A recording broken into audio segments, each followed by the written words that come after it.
Good afternoon, boys and girls. When we left off yesterday, oh my goodness, Omri and Patrick and Little Bear and Boone had trouble with authority. Not just little trouble, big trouble. And if you recall, at the conclusion of the chapter, Patrick was in the office with Mr. Johnson with the door closed. Omri was panicked in the office next door. And when Mr. Johnson and Patrick came in, Mr. Johnson was white-faced, and Patrick's shoulders were sobbing, and Omri pretty much thinks that Patrick has told him about the men. So with no further ado, Chapter 13, Art and Accusation. Mr. Johnson opened and shut his mouth for several seconds without a single sound coming out.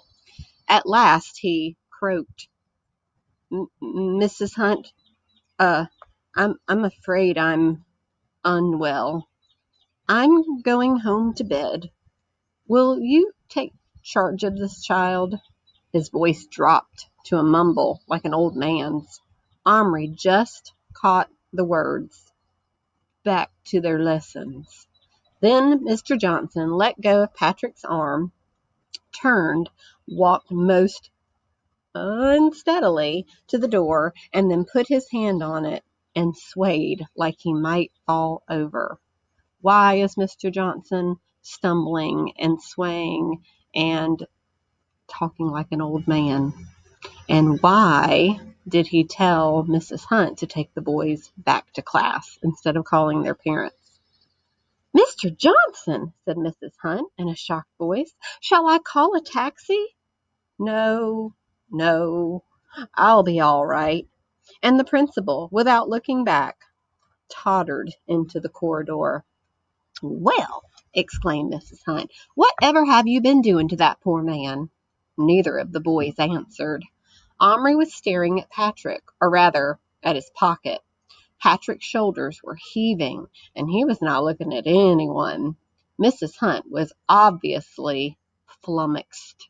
What do you think the word flummoxed means? "Well, you better go to the bathroom and wash your faces, both of you, and then you go back to your classroom as fast as you can move," she said in her funny old-fashioned way. "Run along." They needed no second telling. Neither of them said a word until they were in the boys' bathroom. Patrick went straight to the sink and started running the cold water. He splashed some onto his face, getting the collar of his shirt soaking wet. Omri stood watching him. Obviously, he was as upset as Omri, if not even more so. Once again, Omri felt their friendship trembling on the edge of destruction. He drew in a deep breath. "You showed him," he said in a trembling voice. Patrick said nothing. He dried his face on the roller towel. He was still gasping the way one does when you've been crying. So think about when you've cried so hard that it was hard to breathe and catch your breath. "Give them back to me, both of them." Patrick reached slowly into his pocket. He put his closed hand backwards. Omri looked as his fingers slowly opened. Little Bear and Boone were sitting there, absolutely terrified. They were actually clinging onto one another.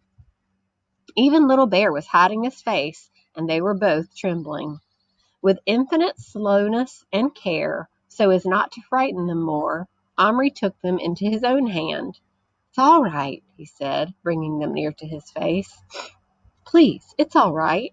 Then he put them carefully into his pocket, and he said to Patrick in a low voice, "You stupid fool."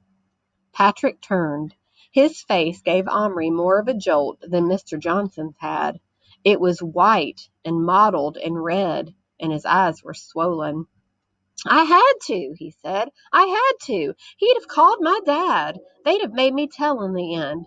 Anyhow, he didn't believe in them. He thought he was seeing things. He just stood there, gaping at them. He didn't even touch them. When they moved, he gave a yell. I thought he was going to fall over. He went white as a ghost. You saw. He didn't believe his eyes, Omri. Honest. He'll think he dreamed it." Omri went on looking at him. Can't I have Boone?" asked Patrick. "No. please, I'm sorry, I told Omri. I had to. They're not safe with you. You use them.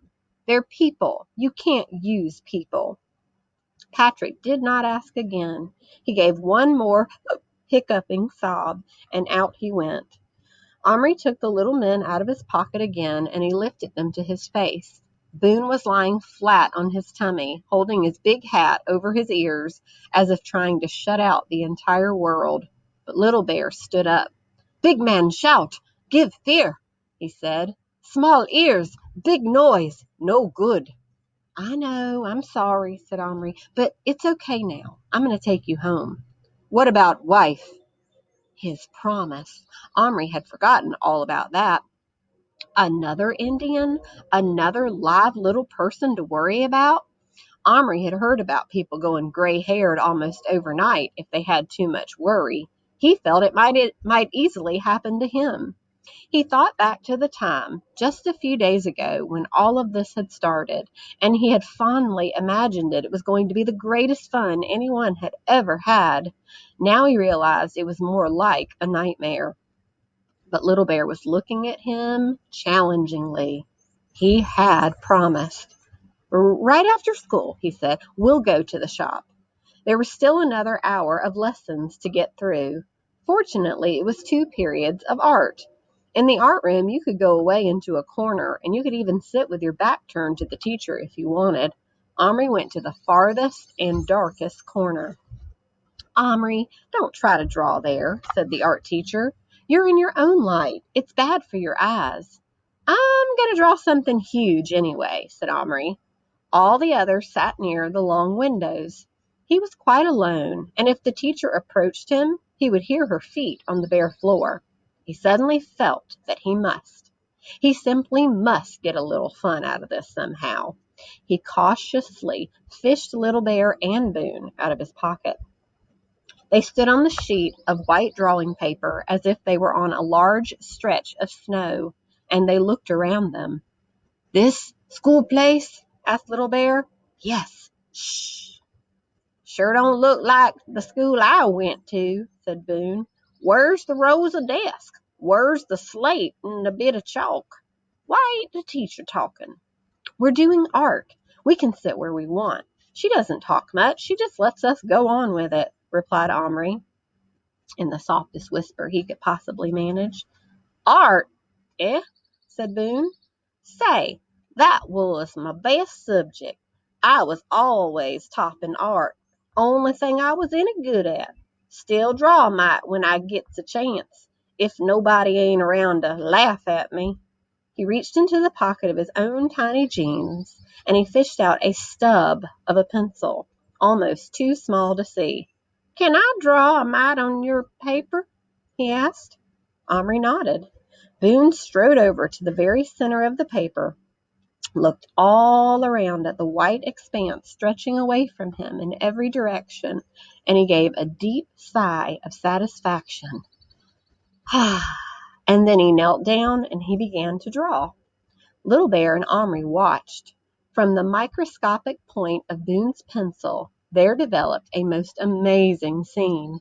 It was a prairie landscape, with hills and cacti and even a few tufts of sagebrush.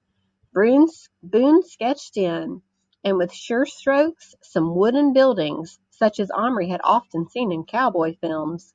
A saloon with a swinging sign reading "Golden Dollar Saloon" in twirly writing. A post office and a general store. A livery stable and a stone house with a barred window and a sign that said "Jail." Then, moving swiftly on his knees, as if it were from one end of his street to another, Boone drew in the foreground. Figures of men and women and wagons and horses and dogs and all the little trappings of a little town. From Boone's point of view, he was drawing something quite large, making the best use of his vast piece of paper.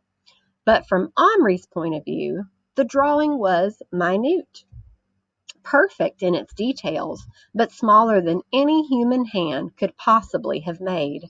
He and Little Bear watched, fascinated.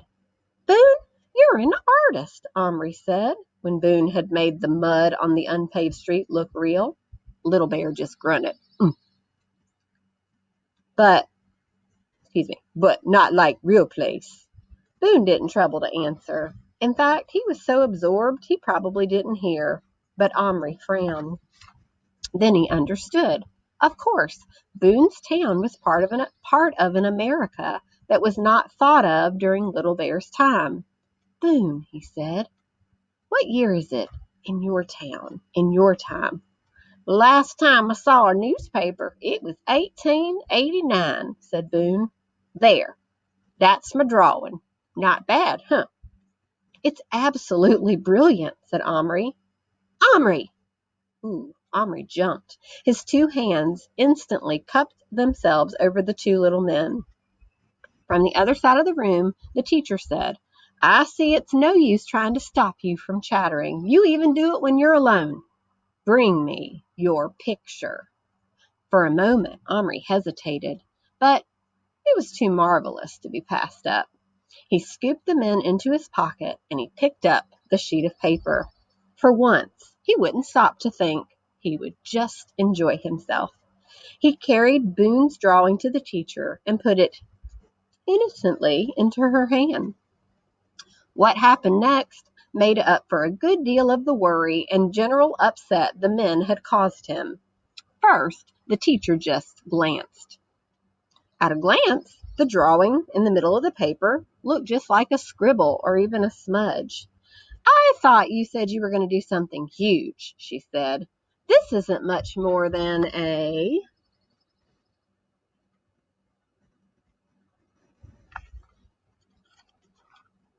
And then she took a second, much closer look. She stared without speaking for about 2 whole minutes, while Omri felt inside of him the beginnings of a huge, gleeful, uncontrollable laugh building up. Abruptly, the teacher, who had been perched on her desk, she stood up and went to a cupboard. Omri was not surprised to see a magnifying glass in her hand when she turned around. She put the paper down on a table and she bent over it, with the glass poised. She examined the drawing for several minutes. Her face was something to see. Some of the nearest children had become aware that something unusual was going on and were also craning to see what the teacher was looking at so attentively. Omri stood with the same innocent look on his face, just waiting, the laugh slowly rising inside him. Fun? This was fun, if you liked. This was what he had been imagining. The teacher looked at him. Her face was not quite as stunned as Mr. Johnson's had been, but it was an absolute picture of bafflement. Omri, she said, how in the name of all that's holy did you do this? I like drawing small, said Omri. Small? Omri, this isn't small. It's tiny. It's infinite small. It's microscopic. Her voice got higher and higher with every word. Several of the other children had now stood up and were crowding around the paper, peering at it in absolute stupefaction. Small gasps and exclamations of wonder were rising on all sides. Omri's held-in laugh threatened to explode. The teacher's eyes were now narrow with astonishment and a little bit of doubt. Show me, she said. Show me the pencil you used. This took Omri aback, but only for a second. I left it over there. I'll just go and get it, he said sweetly. He walked back to his table, his hand in his pocket. With his back turned, he bent over, apparently searching the top of the table. Then he turned around, smiling, holding something cupped in his hands. He walked back on over. Here it is, he said, and he held out his hand. Everyone bent forward. The art teacher took a hold of his hand and she pulled it towards her. Are you putting me on, Omri? There's nothing there. Yes, there is. She peered close until he could feel her breath on his hand. Don't breathe hard, said Omri, his laugh trembling on his lips. You'll blow it away. Maybe you'll see it better through your magnifying glass, he added. Slowly, she raised the glass into the perfect position. She looked through it. Can I see? Is it there? Can I look? Clamored all the other children, all except Patrick.